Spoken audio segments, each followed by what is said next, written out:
One of the things I love about what I do for a living, notice I didn't use the word job because I can't believe I get paid to do this, but I like bringing in my former life to my current life as a Pampered Chef consultant.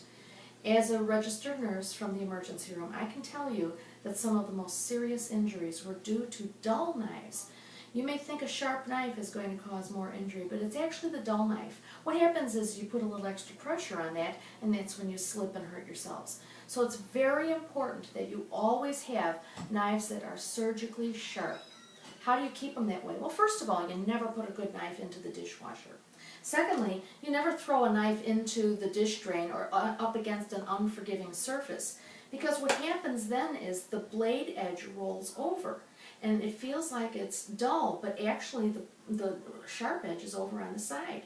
You can hone your knives every time you use them, and in the honing process, the knife is dragged through a ceramic piece that it looks like this, and we happen to sell a honing tool with our forged cutlery.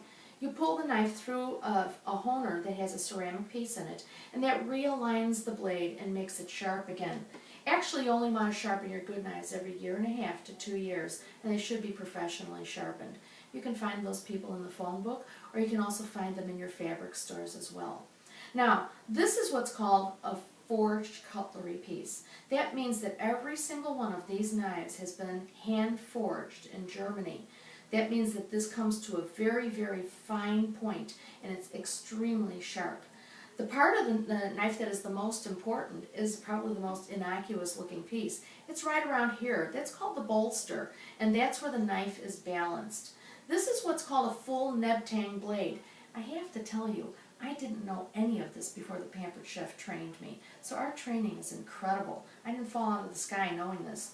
The knife blade actually goes through the handle, so that means that this blade is never going to be unstable or crack off. It's completely down into this handle.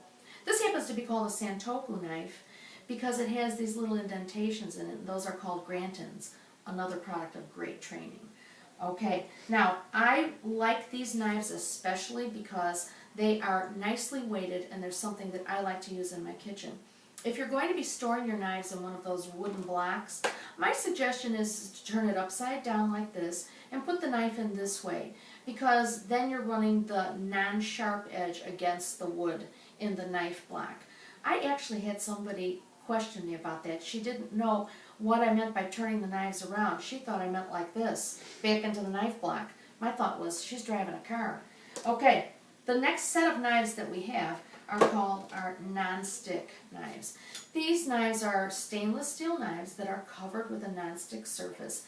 Very, very easy to replace if they end up in the garbage or if somebody really doesn't take good care of them. These are very replaceable. These are for the people who really don't want to cook that much or have to cook or wish the kitchen was their 4th bedroom or something like that. There are many different knife selections that you can choose from in sizes and shapes, but the two basic knives that we sell are forged and non-stick. I recommend them both for completely different reasons, but just make sure that you never put your good knives in the dishwasher, you never bang them around, and you always keep the protective covers on the knives or store them in our wooden block. And our wooden block knife set can be yours at half price when you host a show of your own.